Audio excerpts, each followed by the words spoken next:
পবিত্র রমজান মাস শুরু হতে বেশি দিন বাকি নেই। কম বেশি রোজার পণ্য কেনা শুরু করেছেন ক্রেতারা। এর মধ্যেই রোজার অন্যতম পণ্য খেজুরের দাম বাড়তে শুরু করেছে। গত এক সপ্তাহের ব্যবধানে ধরন বেঁধে খেজুরের দাম প্রতি কেজি ২০ থেকে ৫০ টাকা পর্যন্ত বেড়েছে। পাশাপাশি আগের তুলনায় দাম বেড়েছে গরুর মাংস, কয়েক ধরনের মাছ ও ফলের। তবে ছোলা, ডাল, চিনিসহ বেশিরভাগ পণ্যের বাজার স্থিতিশীল রয়েছে।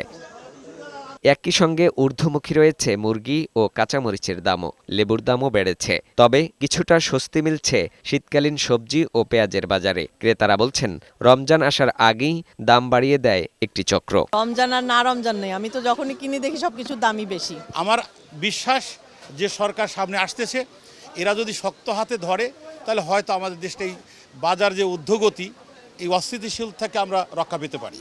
রমজানে যেন বাজারটা স্থিতিশীল থাকে, এটাই প্রত্যাশা। ব্যবসায়ীরা জানান, শবে বরাতের দুদিন আগে থেকেই লেবুর দাম বাড়তে শুরু করেছে। তবে বেগুনের সিজন থাকায় দাম বাড়বে না। পাইকারি বিক্রেতারা জানান, খেজুরের আমদানি ও সরবরাহ স্বাভাবিক রয়েছে, তাই দাম বাড়ার কারণ দেখছেন না তারা।